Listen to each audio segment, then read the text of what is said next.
BFM Business, BFM Crypto, le club. Avec pour nous accompagner Jérôme Aschenbaum. Bonjour Jérôme. Bonjour. Bienvenue, vice-président crypto-monnaie chez Idemia et l'auteur de La guerre des crypto-monnaies. Jérémy Lebiscon vient de nous rejoindre également. Bonjour Jérémy. Bonjour Guillaume. Chef de rubrique Crypto Web3 Capital, la newsletter 21 millions. Bienvenue également. On voit que le Bitcoin souffre un peu là depuis le passage de la Fed, notamment hier. Peut-être encore, on verra, peut-être encore de hausse de taux à venir de la Fed. C'est ce qui ressort des dot plots. Bon, on verra. En tout cas, le Bitcoin a clairement chuté sur la décision de politique monétaire et la conférence de presse hier soir de Jérôme Powell. Ouais, on tombe sous la barre des 25 000 $. En euros, on est aussi autour des 23 000 €. On est donc en baisse de quelques pourcents. Après, j'aime bien prendre un pas de recul. Rappelez-vous, il y a 3 ans, le Covid frappe. On tombe au niveau de 3 000 $ environ. On est aujourd'hui à 8 fois plus. Au 1er janvier dernier, on était à 15 000 € environ. Donc on est à 53% de plus. Donc c'est pas encore la panique. J'ai regardé tout à l'heure des métriques qui sont relativement intéressantes, c'est-à-dire qu'en termes d'adresses actives sur Bitcoin, si on regarde les données on-chain, ça reste une blockchain, ça reste un réseau, tout est transparent, on a le droit de regarder des métriques sans faire forcément attention aux variations quotidiennes et d'heure en heure. C'est plutôt rassurant avec un nombre d'adresses actives, un nombre de portefeuilles qui détiennent plus de 1 000 € qui est proche des records, un nombre de portefeuilles qui détient plus d'1 million $ qui est à 70 000 adresses environ, un nombre d'adresses qui détient de plus de 10 millions de dollars en Bitcoin qui est autour des 5 000 $. Ça va relativement bien, les mineurs ne vendent pas, en revanche, oui, on l'a vu avec Jean-Louis, pas de conviction sur les marchés et forcément la Fed a encore augmenté ses taux. Depuis le début, c'est la 7e ou 8e hausse des taux en très peu de temps. La BCE agit de la même manière et Bitcoin souffre de cette remontée. Effectivement, on parlera tout à l'heure des stablecoins aussi et de l'USDT avec un petit DPEG dont il faut qu'on parle. Juste avant quand même cette grande question, parce que les cryptos c'est aussi de la géopolitique, c'est pas vous Jérôme qui allez me contredire là-dessus. L'Europe essaie d'attirer de plus en plus face aux aléas de réglementation aux États-Unis. Il n'y a pas que l'Europe qui essaie d'attirer l'écosystème mondial. Hong Kong aussi est en train d'envoyer un certain nombre de signaux au point qu'on pourrait se demander si Hong Kong va pas venir concurrencer l'Europe. C'est-à-dire qu'il y a des territoires qui se rendent bien compte que aux États-Unis, je vais le dire vulgairement, ça craint pour les cryptos, avec Gary Gensler qui a attaqué récemment Coinbase et Binance. On en a suffisamment parlé sur ce plateau en raison de l'accusation de vente de titres financiers sans s'être enregistré auprès du gendarme financier. L'Europe a sa carte à jouer avec le régime MiCA qui va bientôt rentrer en vigueur. La France s'est bien positionnée pour devenir un hub européen des acteurs crypto, mais forcément il y a des capitaux à capter. Et du côté de Hong Kong, l'ancienne colonie britannique, désormais territoire chinois, je vous l'apprends pas, eh bien il y a de l'appétence pour ces acteurs-là. Et j'ai même tendance à penser que ça va peut-être être celui qui sera le moins régulé, puisque même si les acteurs crypto ont toujours tendance à dire qu'ils aiment la régulation, que cela va aider le marché, que cela permettra de le structurer, véritablement, je me permets d'en douter. Et il s'avère que Hong Kong a récemment mis la pression sur HSBC, sur la Bank of China également, pour accueillir en leur sein, pour embrasser les acteurs crypto et leur permettre d'exercer sur ce territoire-là. Ah oui. Donc Hong Kong risque de fortement concurrencer le marché européen qui n'est pas encore homogène. Et la France aussi particulièrement. Les régulateurs locaux, Jérôme, qui donc pressent HSBC, Standard Chartered et Bank of China d'accepter les clients crypto comme clients. Voilà, c'est ça aussi, c'est la géopolitique. Oui, c'est amusant parce que Hong Kong, c'est quand même la Chine. La Chine est très, très hostile aux crypto. D'un autre côté, sur ce que vous dites, oui, non, je pense quand même le cadre juridique et c'est ce que dit Coinbase. Alors, ce que vous dites, ils ne le pensent pas nécessairement. Pas l'absence de cadre juridique, mais l'absence de cadre spécifique aux États-Unis est difficile. C'est une certitude. Donc, un cadre comme MiCA, et pour une fois, on nous envie nos régulations, permettrait d'aider justement à ça. Donc, complète dérégulation, à voir. Non, je ne les accusais pas de vouloir une absence de cadre, mais en tout cas, il est clair qu'il y aurait forcément peut-être quelques facilités sur le territoire chinois. On sait que ça se joue là aussi, ces questions de compétitivité entre territoires. Et sachez que la Standard Chartered, justement, prévoyait un prix de Bitcoin à 100 000 $ pour 2024. La Standard Chartered fait partie des banques que le régulateur chinois sommet d'accueillir les acteurs crypto. Oui. Donc ça laisse peut-être penser que justement, il n'y a pas de quoi paniquer pour le prix de Bitcoin et qu'on pourrait être sur une tendance haussière d'ici quelques semaines. À voir, et chacun bien sûr choisira d'investir en fonction de son profil de risque. En tout cas, en attendant, le nombre de levées de fonds dans l'écosystème Web3 a plutôt tendance, Jérémy, à baisser. Ça galère là pour trouver des investisseurs. Est-ce que les entreprises de plus en plus nombreuses vont mettre la clé sous la porte ? J'ai l'impression qu'il n'y a plus que A16Z qui investit, c'est-à-dire le fonds d'investissement crypto d'Andreessen Horowitz, qui investit. À l'heure actuelle, je vois beaucoup de PME du Web3 et crypto, de startups qui voulaient s'engager sur une levée de fonds, oui. Ou qui voulaient s'engager sur une deuxième levée de fonds, un amorçage, un seed ou encore éventuellement une série A. Eh bien, c'est très compliqué. C'est-à-dire qu'il y a énormément d'entreprises qui ont des projets qui sont relativement beaux sur le papier, qu'il y a encore un an ou deux, lorsque justement il y avait des liquidités, lorsque l'argent n'était pas très cher et lorsque les fonds d'investissement injectaient aussi beaucoup de liquidités dans certains projets, peut-être à tort aussi. Eh bien, aujourd'hui, cette tendance-là n'existe plus. Les fonds font attention, la due diligence est d'actualité, l'argent est aussi devenu plus cher et je vois des entreprises qui ont peut-être du mal à trouver des clients, qui comptaient justement sur ces matelas-là pour exercer, qui sont obligés de faire attention eh bien, à leur masse salariale, à leurs charges et qui ont du mal aussi tout simplement à amorcer leur projet puisque l'argent n'est pas là. Oui, il est beaucoup moins là qu'avant. Les taux ont progressé très fortement. On a retrouvé une forme d'apesanteur. Voilà, plus compliqué aujourd'hui de flotter, de trouver des fonds quand on n'a pas de chiffre d'affaires à la base. Sur l'amorçage, c'est très très dur. Et évidemment, dans le Web3, il y a beaucoup d'entreprises qui en sont à ce stade. Donc, évidemment, un impact des remontées de taux dans l'écosystème. Vous tous qui nous suivez dans ce club BFM Crypto à la radio ou à la télé, vous pouvez aussi nous suivre dans la newsletter. Je suis désolé, Jérémy. La newsletter BFM Crypto. Cette newsletter, elle est disponible et vous apercevez le QR code, bien sûr, pour vous abonner gratuitement. Vous pouvez le retrouver aussi sur notre site BFM Crypto. C'est une journée qui pose question dans l'univers des stablecoins. Le roi des stablecoins, vous nous le direz dans un instant, bien sûr, Jérôme, c'est l'USDT, de plus en plus souverain dans cet univers des stablecoins, sauf que l'USDT est en train de passer une mauvaise journée, en l'occurrence, Jérémy. On a eu un petit dépeg là qui pose question à l'écosystème. C'est pas la première fois, Jérôme va pas me contredire. C'est pas la première fois, on est à 99,6, 0,996, je crois, enfin légèrement en dessous du dollar. Il y a plusieurs raisons. Tout simplement, le marché a vite tendance à s'emballer et l'USDT fait partie de ces jetons-là qui sont quand même très sensibles justement à la spéculation et aux arbitrages de certains acteurs.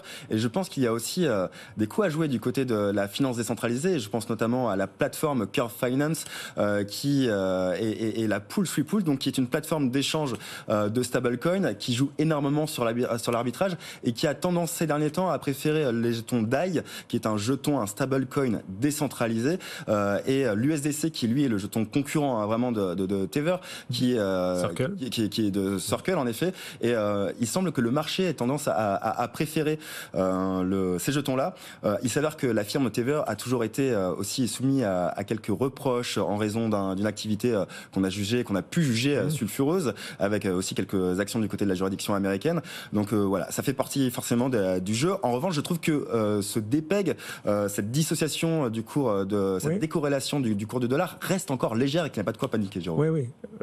Elle est légère, elle est récente, pas de quoi paniquer. Enfin, il y a quelques temps, quand il y avait un dépeg, on s'interrogeait, on se posait beaucoup de questions. Là, comme elle est légère, on s'habitue à tout, c'est ce que vous voulez nous dire. Donc le dépeg est léger, donc c'est pas si grave. Alors qu'il y a quelques mois, un dépeg léger, ça posait question. Enfin, Jérôme, comment est-ce que vous regardez ça ? Oui, on s'habitue. Comme vous l'avez dit, le dépeg est pas majeur. 0,997, 0,998, je crois que tout à 0,996. Enfin bon, ça, c'est pas majeur. Et surtout, c'est un stablecoin. C'est-à-dire quoi ? C'est-à-dire qu'on a peur qu'il y ait un run, on a peur qu'il ne puisse pas rembourser. Et a priori, il y a eu une alerte beaucoup plus grave. Alors, encore une fois, on s'habitue un peu à ces alertes. On serrait les fesses un peu au début, et puis bon, il y en a de plus en plus. Au moment de Terra, il y a eu quand même un dépeg plus important. Il y a eu 20 milliards, enfin les sommes sont dingues, 20 milliards de retraits en 20 jours. Et ils ont remboursé, enfin, ils avaient les réserves. C'était l'épreuve du feu, ils ont passé l'épreuve du feu. Donc là, je regardais les chiffres, il n'y a pas eu beaucoup de ventes. Il y a un dépeg, ça fait 6 heures quand même, c'est pas négligeable. Mais il n'y a pas eu beaucoup de ventes. Donc oui, ils ont l'air de maintenant plus habitués. C'est leur patron technique, là, Paolo Ardoino, qui a dit venez, laissez-les venir, on rembourse, ne vous inquiétez pas. Donc voilà. Cool. Sans ne pas y avoir de panique. En tout cas, il faut préciser aussi, peut-être à nos téléspectateurs, qu'en effet, Tether promet à chaque détenteur d'USDT, eh bien, tout simplement de leur rembourser l'équivalent en dollars si jamais ils le désiraient. Donc c'est ce qu'a promis la firme Tether. Mais je pense que certains s'y essayent. En tout cas, jusqu'ici, cette firme-là, qui est quand même basée offshore, on va tout de même le préciser, a toujours réussi l'épreuve du feu jusqu'ici. On parlera des réserves dans un instant, pas des réserves qu'on peut avoir autour de Tether, mais des réserves cash, d'argent, d'actifs dont dispose Tether pour effectivement garantir le PEG avec le dollar notamment. Tether qui, en tout cas, subit ce petit dépeg aujourd'hui dans une période très faste pour lui. C'est-à-dire que Tether, ces derniers temps, ces derniers jours, ces dernières semaines, a encore renforcé sa dominance dans l'écosystème des stablecoins. C'est le roi des stablecoins, on peut l'affirmer désormais, Jérôme ? Ah oui, là, c'est le roi à contester. C'est-à-dire qu'ils ont annoncé récemment des résultats assez fascinants. C'est amusant parce qu'une boîte que personne ne connaît en dehors de l'écosystème et qui est massive. Juste pour donner 3 éléments. Déjà, ils ont retrouvé leur niveau d'avant Terra. Terra, donc effondrement de Terra, 60 milliards de dollars qui partent en fumée, des attaques fortes sur Tether. Comme j'ai dit tout à l'heure, 20 milliards qui sont réclamés, qui sont remboursés en une très, très forte période. Et donc, ils ont beaucoup baissé en capitalisation. Et ils sont revenus, là, récemment, à 83 milliards, donc leur niveau d'avant la crise. Donc, c'est un premier point très positif. En termes de part de marché, est-ce qu'ils sont les rois ? Ils ont 2/3 du marché. 2/3 du marché. Il y a un an, c'était même pas 50%. Là, ils ont 2/3 du marché, justement parce qu'on a un peu peur. Donc, on va chez les gros, comme ça, on est plus sûr. Ils ont annoncé un chiffre qui veut dire ce qu'il veut dire. Enfin, moi, je prends très prudemment. C'est le montant de transactions qu'ils ont fait l'année dernière, donc 18 milliards, et qu'ils comparent à Visa, 14 milliards, ou Mastercard, 8 milliards.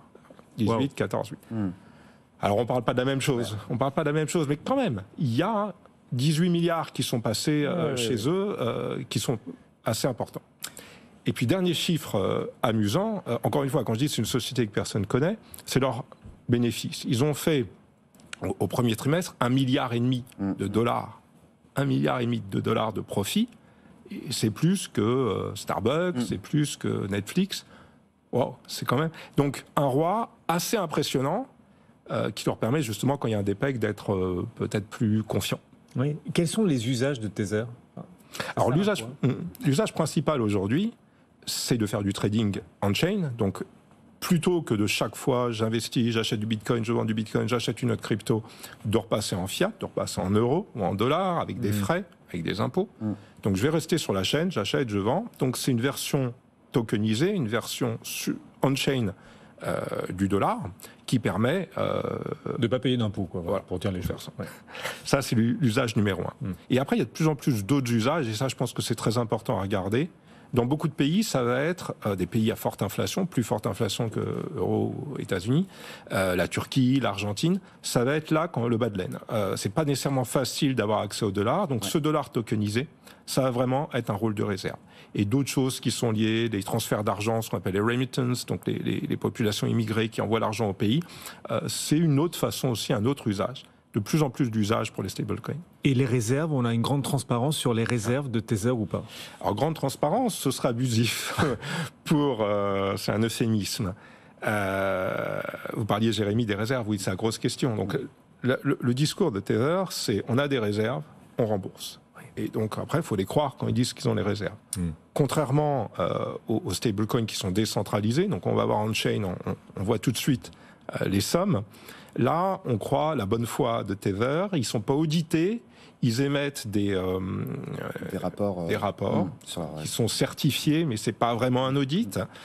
Il y avait beaucoup... Alors, comme vous l'avez dit, ils ont été condamnés dans le passé, donc ils ont eu une histoire, mais ça, c'est quand même une histoire lointaine qui est pas super positive. Mais les critiques, ils ont écouté les critiques qu'on leur fait. Ils avaient beaucoup de billets de trésorerie, donc la dette commerciale, entreprise chinoise, Paclin, tout ça. L'immobilier. Voilà, ça, c'est fini. Ils ont supprimé. Ils avaient des placements à des banques, des dépôts dans des banques. Alors ça aussi, on disait, chute de Silicon Valley Bank, est-ce que c'est parfait ?